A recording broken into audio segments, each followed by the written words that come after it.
combating nutrition disinformation and general bull. It's Jimmy Rants. JimmyRants.com. What's up, you guys? Welcome back to another Instagram Live. And we're here with another episode of Jimmy Rants. If you're brand new to Jimmy Rants, welcome. Glad to have you here.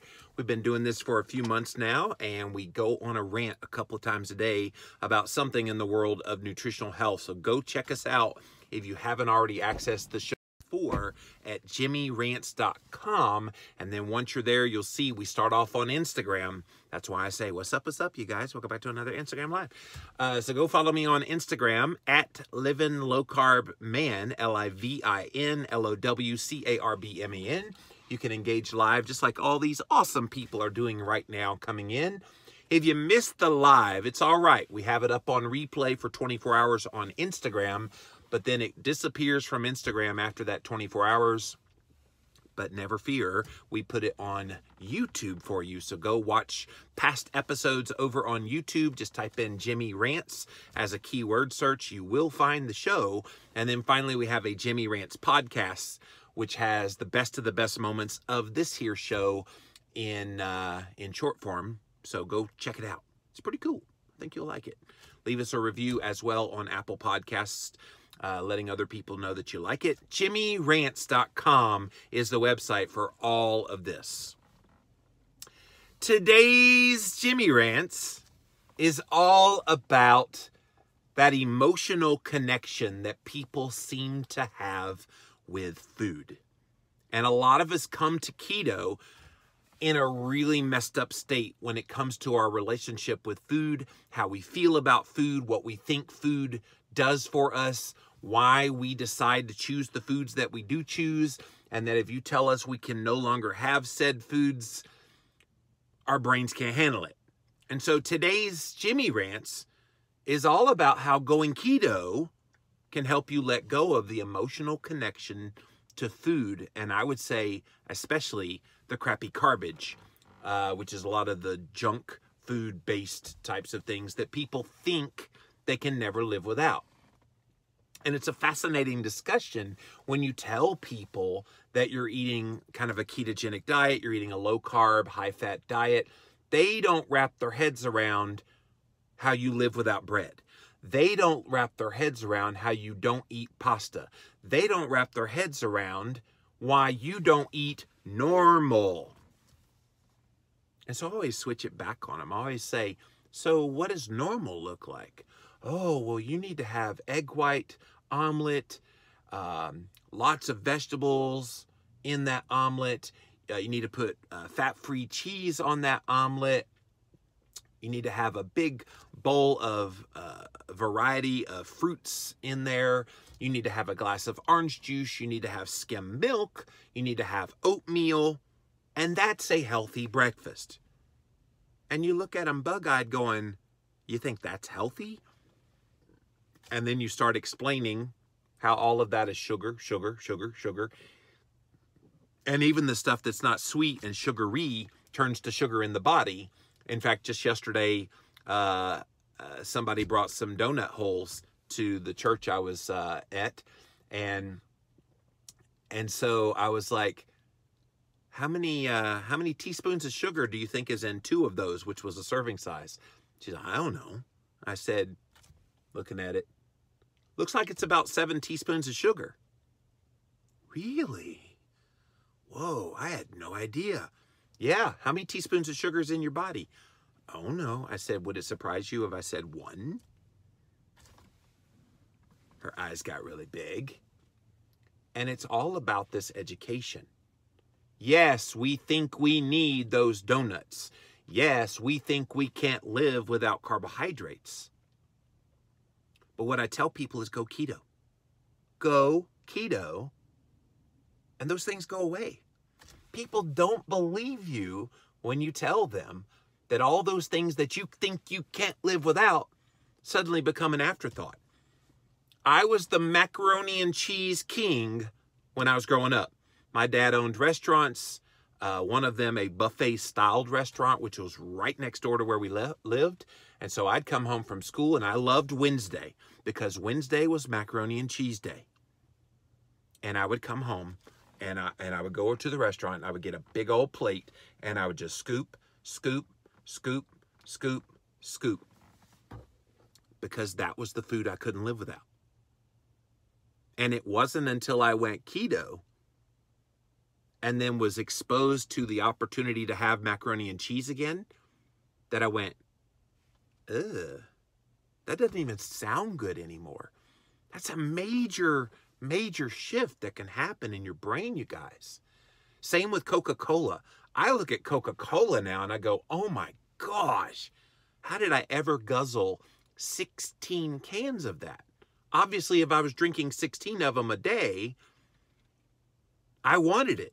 I thought it was doing something good for me in terms of making me feel good. Obviously not healthy for me, but I got something out of that, lest I would not have been drinking 16 a day.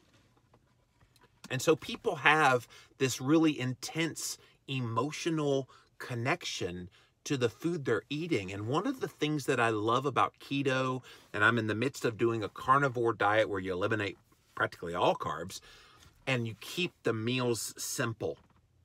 The beautiful thing about this is, yes, biochemically, you're changing your body over so that you don't have those cravings and you don't have the hunger that you would typically have. So that helps a whole lot in letting go the connection you had to some of these other foods.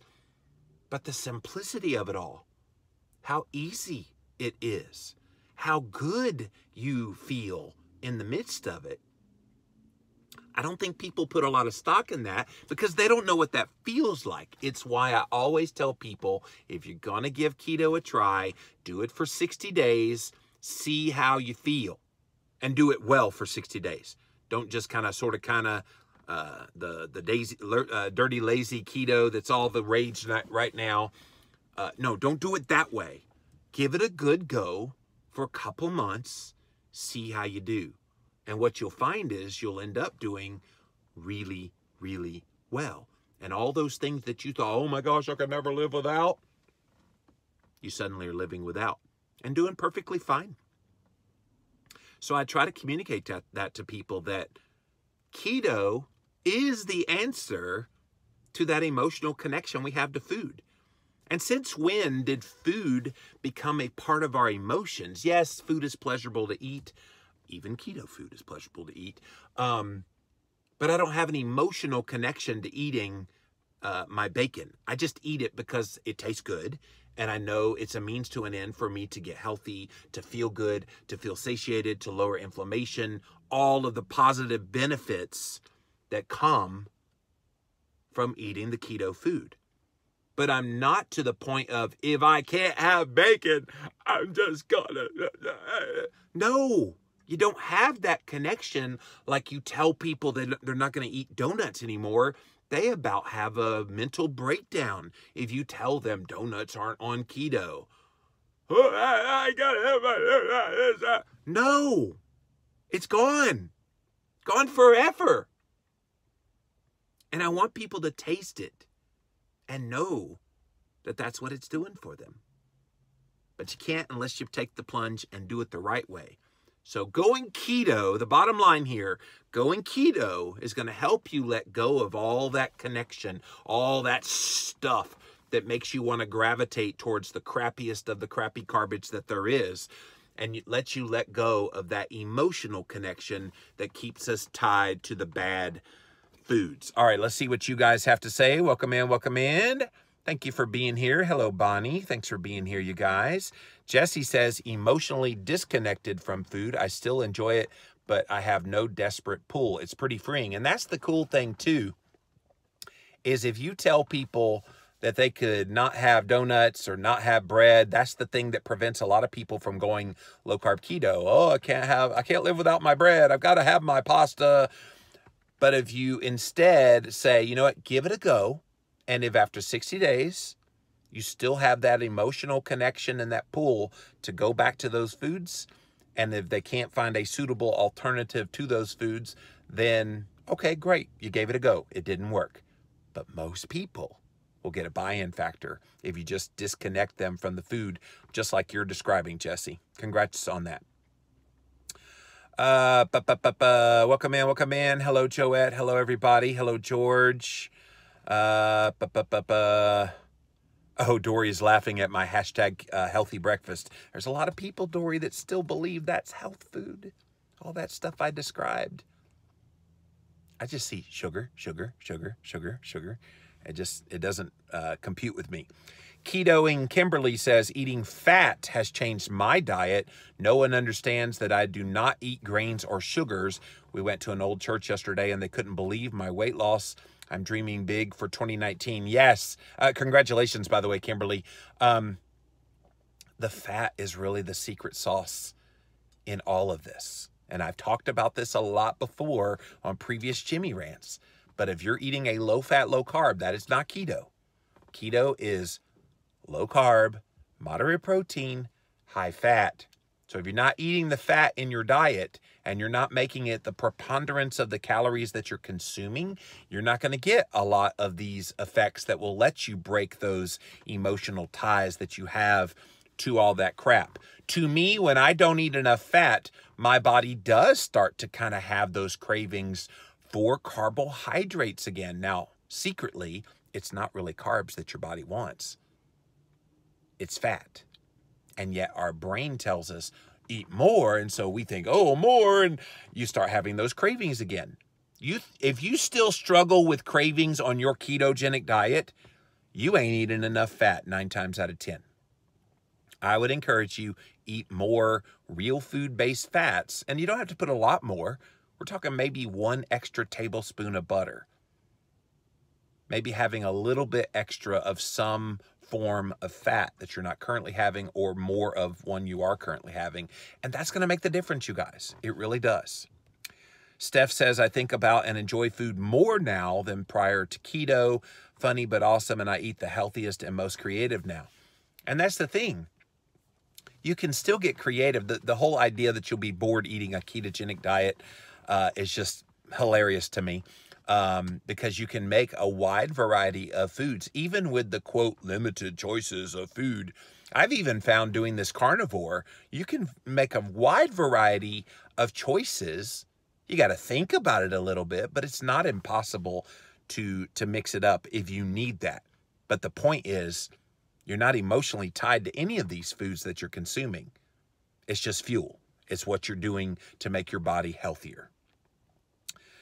Ashton says, mac and cheese was my favorite too. Don't miss it now. Yeah, you don't. You don't miss it at all because, again, you know that's not really the food that's fueling your body. It's just not.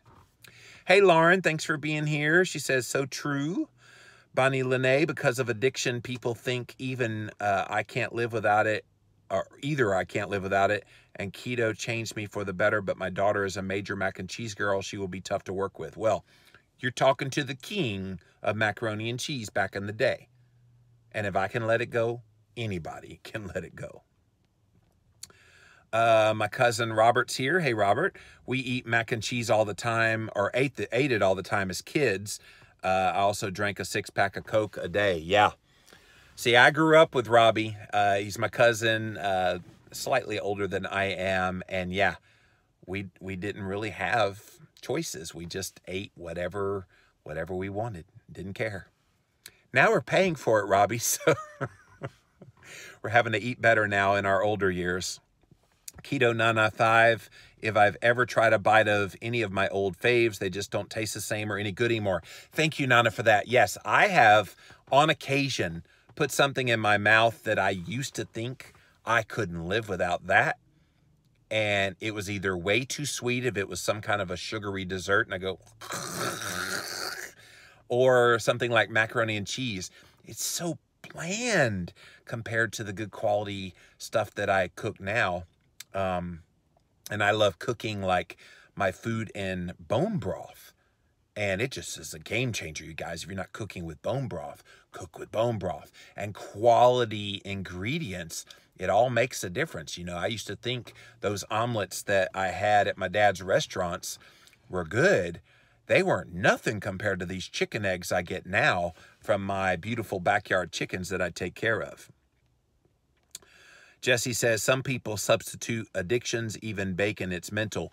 That's a good point, too. There are some people that even get emotionally tied to their keto foods, but I find that's far less frequent with keto foods that are low in carbs and high in fat.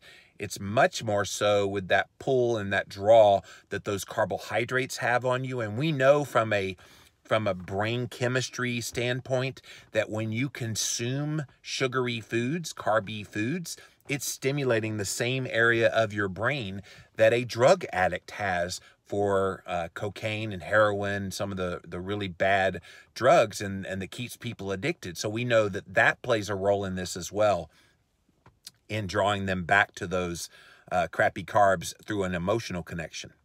Joshua says, I don't crave a lot of foods anymore, but I still like to smell them, especially Dr. Pepper. I get a little whiff and I'm fine. It's interesting when you walk through like a grocery store or even like at a carnival or fair, and you smell bread or you smell soft pretzels or cotton candy or whatever the smells are. They still smell, you know, good to the senses, but I have no desire to partake in those foods anymore, because they're not a part of my healthy lifestyle. And people can't wrap their heads around, how do you not feel tempted when you smell those smells? I just don't, because I don't have a connection to those foods anymore. In fact, I would say I have the opposite. I have such a repulsion for wanting to put those foods in my mouth now that it makes me never want to touch them. And that's a great place to be in, by the way, you guys. Clegadier says, but Jillian Michaels says, Clegadier, I'm going to do a whole rant all about Jillian Michaels. So hold on to your hats.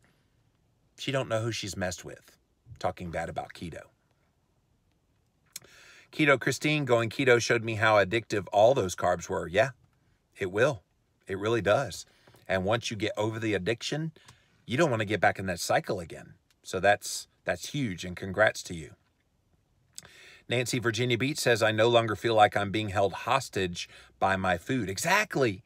I was just talking about this on one of my podcasts earlier. I was interviewing this gentleman, and I said it cracks me up when people get stuck on the tarmac on an airplane because there's something wrong with the plane. They're having to fix it out on the tarmac. And they freak out because, oh my gosh, I haven't eaten in 30 minutes and I'm going to die. And it's just such this connection to food that to me, that's not normal. You should be able to eat a meal and go hours upon hours upon hours until your next meal. My last meal of the day was at 3:30 yesterday. I have not eaten today yet. So I can't do the math real quick in my head, but that's something like 18, 19 or so hours since my last meal. And I'm okay.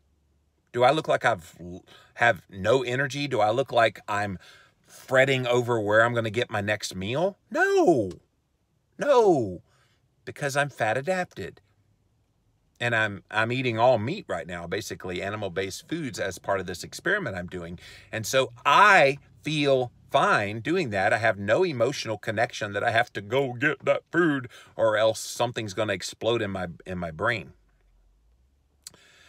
Hello. Keto Nana 5 says you can curb a sugar craving just by walking through a bakery and deep breathing. The sugar smell is so strong, it's unreal. I never noticed it before keto. You know, that's interesting you say you never noticed it before keto. I think it just became so much a part of our olfactory when we walk into a grocery store or Subways where it's really bad. You go into a Subway restaurant, that's all you smell is that bread smell. I've since learned that they actually have a mechanism where they pipe out that smell because they know that induces people to come in to buy the sub. The smell of bread awakens something in people's senses.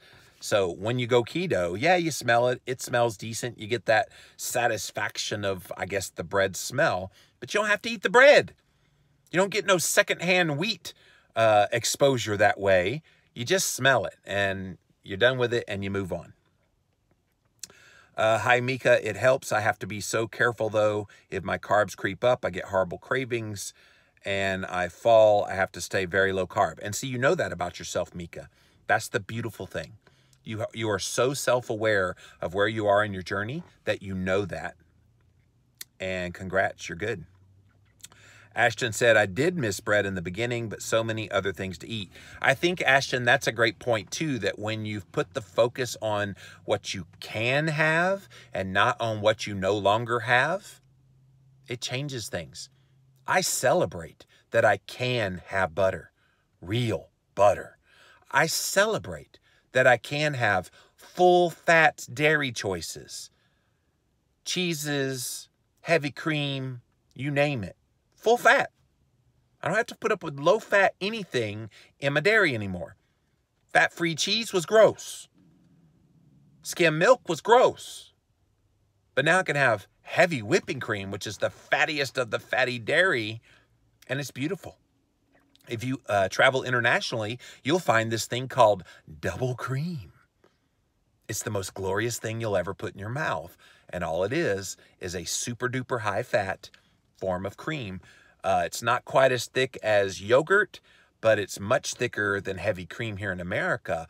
And it is the most glorious thing. You put that on top of a few berries with some very high dark chocolate, percentage dark chocolate. Oh, it's decadent. Darla says, can I take a moment to say almost 1 month since knee surgery, little movement. I've lost 5 pounds just sitting around, but concentrating on diet. Darla, that is amazing. Way to go. And you're not worried about any emotional connection to food because you don't got it anymore. Keto helped break that. Keto by George says, when I first learned about keto, it sounded too good to be true. However, the more I researched it, the more I understood the process. Then I learned the true science, freedom from constant hunger and cravings. And now you're a rock star, George. You're living this, you're doing this, and you're just going through your daily life. And he has a very physically demanding job, you guys. George, I know George personally, lives in Chesapeake, Virginia, and he cleans houses. Very physically demanding job. But George, I'm sure you would be the first to say you don't have any cravings to go munch on anything in the middle of your job. If you do, it's something that you're going to have high fat, moderate protein, low carb, and it keeps you satiated, and you're fine. You're fine. That's the way it's supposed to be. Hello, Kat. My low-carb path. The sugar addiction is real. People get addicted to the sugar dump, but then this craving cycle keeps them trapped. You have to get off the crappy garbage and break the cycle. Keto heals so much, and she knows. Kat has lost over 100 pounds doing this, so she's lived it and is living it, and I appreciate you sharing your story, Kat. Life in Pix 50, I cry thinking of all the time wasted with Carbage controlling my life. Hey, we all did. No sense in crying over it, though. It's kind of like crying over spilt milk. It's happened. Clean it up. Get the paper towels out. Clean it up. Mop it up. You know, make sure that all the remnants of it is gone in your life, and then throw it away. Because now it's a new day. You've turned the page. And the new page is a lot better story than the old page was. Dory says, hashtag never bored. Yeah, you're not bored. It's simple, but the simplicity does not equal boredom. Never understood that argument. Vesna says, adding salt can help get over that initial sugar withdrawal. It's worked well for me. Yes, salt is a huge elixir along with the fat. And see, those are the two things that they tell us to cut. Think about how conventional wisdom teaches us what a healthy diet looks like. Eat lots of carbs, cut your fat, cut your salt. Okay, and exercise till you drop. So eat lots of carbs. What's that doing? Stoking hunger. What's that doing? Making you more inflamed. Not really fulfilling you. Okay? Then they say, cut your fat. You cut your fat, there goes your satiation. You're not able to fully absorb all the fat-soluble vitamins and other functions that fat play in the body. Your brain goes wackadoodle because it's 70% fat and you're not giving it the key elements it needs. I mean, it's incredible, you guys.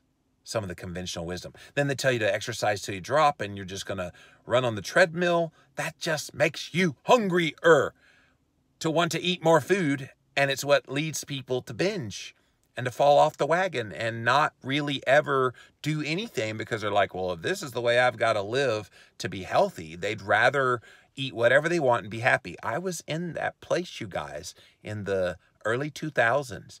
I was in that place where I'm like, screw it. Nothing has worked. I'm not feeling good eating all the health food that I was told to eat. And so I didn't care. I was eating like it was going out of style, whatever I wanted. And it wasn't until low carb woke me up that I was able to make a change, and still living that change here all these years later. I tried a low calorie, low carb, low fat program. I was starving all the time. They say you can eat, they say you have to eat 150 calories every 2 hours. Ugh. Remind me not to ever do that.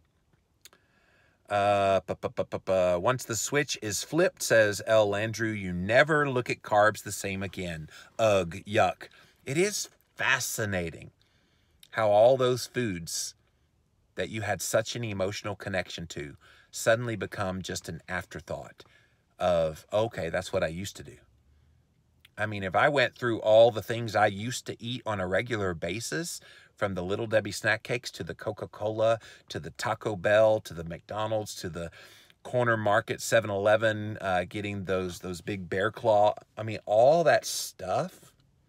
And I just go, what was I thinking? What was I thinking? And the honest answer is I wasn't thinking. I was just eating whatever felt good. And that caught up to me. Thankfully, not before something bad happened beyond the morbid obesity, but it could have been much worse. My brother Kevin had 3 heart attacks at the age of 32 because he ate that way, and he didn't care. And it caught up to him. And eventually it caught up to him ultimately because he died at 41. And so we all have to come to this breaking that emotional connection to food. And that's where keto comes into play. Jesse says, Robin Davis had a talk about addiction versus compulsion. Sometimes you don't even enjoy the fix, but you obsess with the actual act of eating. I'll tell you a story about when I was in grad school. I was in Virginia Beach working on a master's degree in public policy. And I remember I was on my way to class. I was hungry. And so I stopped by a vending machine, and I got one of those, I forget what they're called, but it's like the little Twinkie-like things with the frosting on top, and it was the yellow frosting. And I remember biting into one, and it just tasted dirty to me. And so I threw it in the garbage can, walked away, and about 30 seconds later, stopped and said, I'm going to go back. I'm going to go back and grab that out of the garbage can, and I'm going to force those into my mouth. Because in my head, I was like, wait, I paid for that. I paid good money for that. It was like $2 or whatever it was. And I wanted that. So even if it tastes bad, I had such that connection to that stupid snack cake that I felt like I had to eat it even after it was in the garbage can. Guys, this is real. This is real talk here. I hope you're hearing me. And I know a lot of you can relate to this, that you maybe have done something, maybe not that exact thing, but something similar because of this emotional connection that you have to food, and primarily crappy garbage. It's real. Going keto helped that. Griff Sam 88, hey Sam, most people eat the same thing for breakfast anyways. When you call them out on their lavish spread of various foods, they can only list bagels, cereal, fast food sandwiches. Yeah, nobody just says, oh yeah, I had bacon and eggs with an avocado for breakfast. Oh, well, we do, but most people, they say, well, I have bacon, eggs, toast, oatmeal, orange juice, skim milk. You know, that's what they say. Movie theater popcorn smells better than it tastes. Must be the salt and fake butter that I smell. Yeah. And it's a draw for a lot of people as well. But yeah, you get more out of the smell than you do actually eating it. Sarah Jane Hill 09 says, I'm fasting right now. Y'all are making me hungry. Making you hungry? I've been talking about crappy Carbage, so that should motivate you to keep fasting. Good job, Sarah Jane. I'm not tempted by those foods that do not support my health. I feel so good eating this way. I don't want those foods at all, says Kat. Yeah, me neither, Kat. Keto Meta Vegaman. I love that. Keto Meta Vegaman. That's a good username. So true. I went through something like that too. I love fries. I just couldn't care for them 2 days ago. Yeah. Yes, people smell still McDonald's French fries. Oh, how do you avoid that? It's gross. Between the carbs that are in the potatoes and the crappy vegetable oils they cook them in, no thank you. I'll take a hard pass. Crystal says food is survival, not meant to be emotionally connected to. Exactly. But see, you can't really say that in this day and age because everybody equates food to pleasure. Not many people just look at food as fuel. And I'll be the first to say food is more than just fuel. People do get enjoyment out of food. And I think that's okay. Let's not vilify that people get enjoyment out of food. But I don't think people know what they're missing by not having the good foods in their diet. When they think that they can't live without bread, pasta, oatmeal, all that other stuff they're eating now, sugar, they think those are the things that taste good. And what they don't know what they don't know, because what they don't know is if they give those things up and embrace real whole food-based fats and proteins and healthy carbohydrates from green leafy vegetables, they'll find they actually enjoy that far more than they ever thought they would.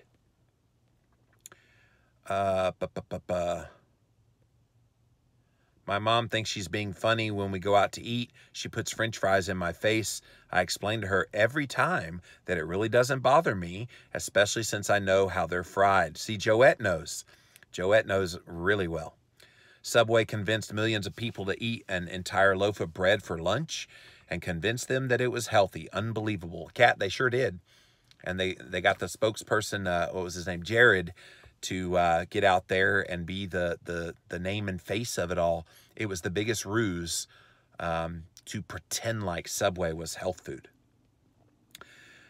Sitting down at Thanksgiving dinner when the non-ketoers ask, where's the bread? I totally didn't think of doing bread, said Life in Pix 50.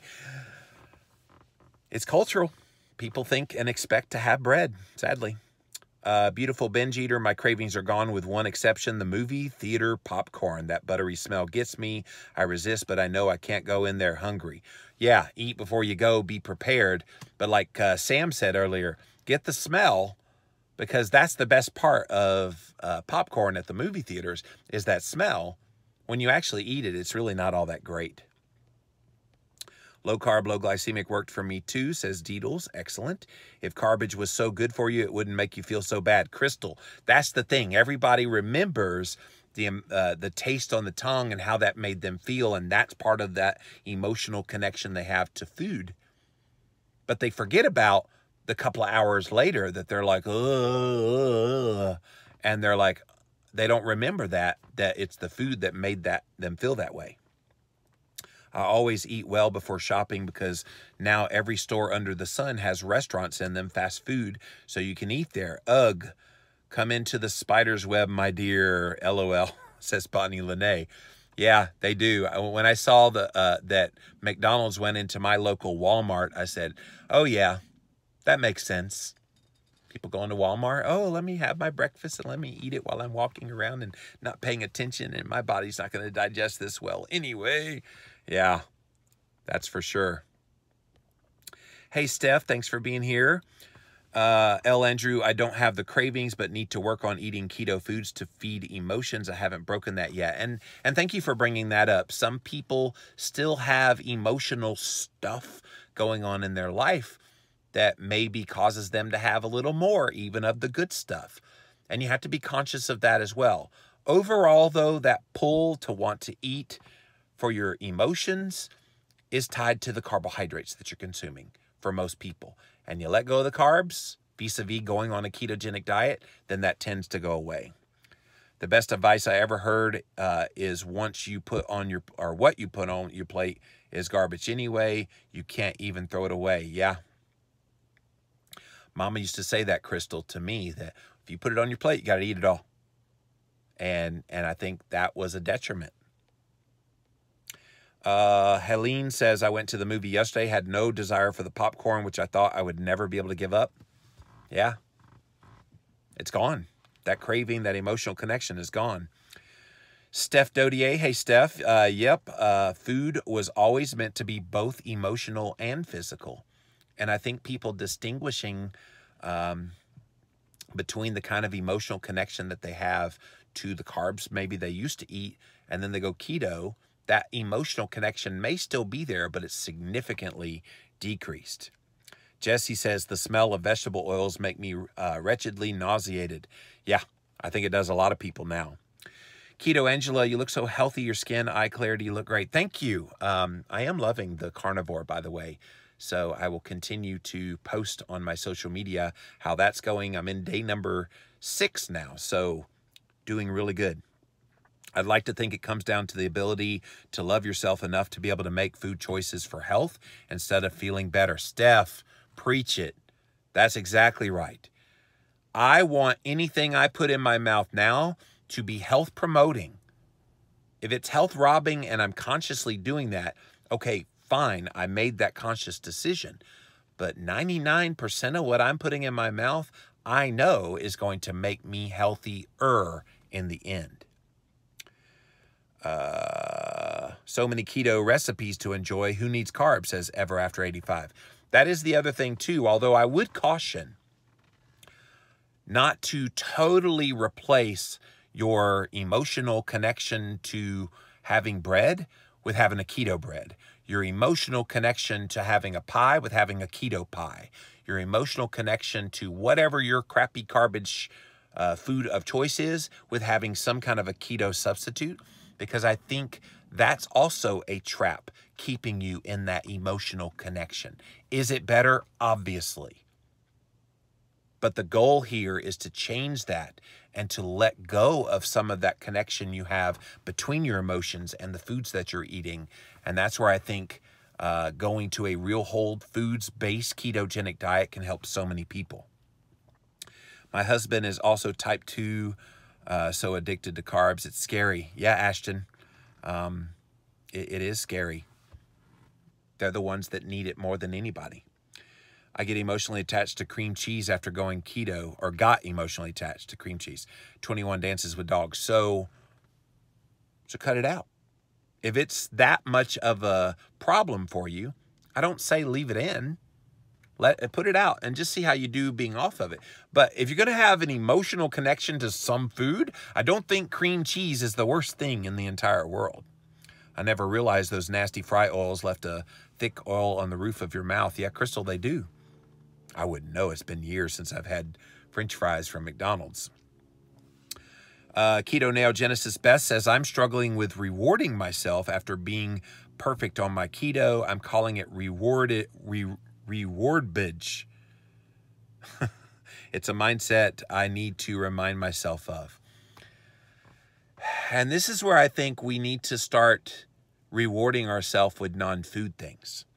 So one thing that you could implement is, okay, if I was good and perfect on my ketogenic lifestyle and I've been doing really good, maybe once a month I go treat myself to a day at the spa, or go get a massage, or have something that is pleasurable to you other than food.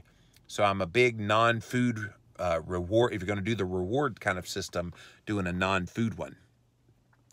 Keto Cricket, I had to cut out sweeteners of all kind, even the keto-friendly ones. Anytime I'm stressed, I just want sweets. A lot of people do. And letting go of that, even on keto, can help. I binged for years on keto bread and keto cookies. See, Steph knows. Steph, you and I are cut from the same mold, because if a sugary cookie was bad, then a keto cookie was good. If the wheat-filled bread was bad, then a keto bread, oh, okay, that fits the bill. Not realizing, okay, maybe we don't need breads. Maybe we don't need cookies, and maybe when you strip down your diet to the bare essentials of what you need, it's really not all of those things that we thought we couldn't live without, that we had such an emotional connection to. So thank you for bringing that up. I heard people say you can't anything on keto. I say you can eat whatever I want, but keto helps me accountable for my choices. I choose not to feel like crap. And at the end of the day, what people choose to do in their diet, I don't care. But respect what I choose to do in my diet, because I don't have that connection like you do to other foods, that emotional connection. Instead of cutting out, how about understanding why you seek emotional connection? Oh, Steph, this is why I love your work, because you understand, and healing that you don't seek food to feel emotionally better. That's it, you guys. That's exactly it. The emotional connection to food is there only because we put it there. Now, yes, it manifests when you're a sugar burner as a carb craving. But at the end of the day, that underlying thing that keeps you emotionally connected to food, you've got to deal with the emotional connection and find other outlets for releasing that besides food. Thank you, Jessie. She says, go write a review on Jimmy Rant's podcast. Thank you. Yes, it does help the show if you like what we're doing here. Education is the key. Once you know what those crappy garbage foods are doing to your body negatively, then you won't want to put those in your body again, says Kat. Exactly. Carnivore helped me cut out my cravings to sweets. By the way, Jimmy, thanks for all you do. Thank you, AK Hobbs 2002. Yeah, having been now on this carnivore for several days, I can tell you it's amazing when you don't have even those kind of keto foods that are around, and all you do is strip down your diet to just meat and animal foods. It is pretty spectacular when you let go of all that other little stuff, even the keto stuff that you think is pretty good and you can't live without. Yeah, you can. Yeah, you can. If you have general questions, by the way, you can write to me through whatever social media you're watching this on. So if you're on Instagram, send me a message directly on Instagram. If you're on YouTube, you can write a comment down below, or you can email me, you guys, livinglowcarbman at charter.net, livinlowcarbman at charter.net. My hunger is my light towards understanding myself better, which leads to holistic health, says Steph. Exactly. Exactly. And when you feel true hunger, it's not the same kind of hunger you had when you had an emotional connection to food, because we always had in our head intense hunger of, oh my gosh, if I don't have whatever the crappy garbage, I'm going to die. And you do it to make yourself feel better. And now hunger comes on, but you're like, like right now, I'm deep into in a fasted state. Could I eat? Obviously. Do I need to eat now, or I'm going to bite your head off? I think you've seen my demeanor on this video here today. No, I don't. It's like, I could eat. I could eat. I did 30 days of strict carnivore and food became an afterthought. Amazing. Yeah, Kat, that's how it works. 21 Dances with Dog says, I never get hangry on keto. And you don't. You're so stabilized. And that's the beauty of this way of eating. I tend to only eat when my stomach growls, says Crystal. And even sometimes those little gurgles that are in your stomach aren't always hunger. Sometimes it's thirst. Sometimes it's just settling and digestion of the previous foods you had in your previous meal. So I don't even always listen to those gurgles. I kind of wait until my body says, all right, you could eat. And then you have kind of a time period. Like right now, it's 11:30 where I am when I'm recording this. And I could probably eat sometime in the next couple of hours. Do I have to eat at 11:45? No. Could I eat at 1? Yeah, I sure could. But I'm going to eat at some point within the next couple of hours. It's no big deal. That's just the way it is. All righty. So, guys, the bottom line in this Jimmy Rants, going keto helps you let go of the emotional connection that you can have to food, and especially crappy garbage. Don't let those things, the connections to food with your emotions, derail your efforts. Because going keto will fix that. And I've seen it in my life. So many of you guys shared your thoughts here today about how it's changed in your life as well. So go keto. If you're watching this and you haven't gone keto and you don't understand it, go pick up a copy of my book, Keto Clarity. Read it, learn about it, implement it, and you'll see all of those things you thought you could never live without and you had such a deep-seated emotional connection to will suddenly go away. That's it, you guys, for this episode of Jimmy Rants. As always, head on over to jimmyrants.com, and you'll see how the show works. We start off on Instagram, so go follow me on Instagram, LIVINLOWCARBMAN, Living Low Carb Man, and you can engage in the content live, just like all these people did here today. If you missed it live, you can watch it on the replay for up to 24 hours over on Instagram.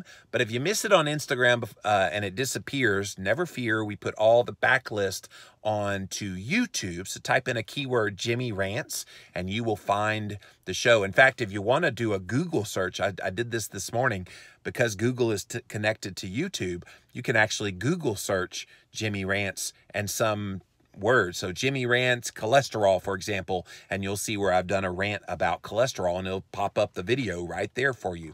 So go do that. And then finally, if you like listening to podcasts, go listen to the Jimmy Rants podcast, which has the best of the best moments of this here show on Apple Podcasts. Go leave us a review there as well. Really helps us out. And again, all of these links, you guys, are at jimmyrants.com. So until next time, we'll see you then.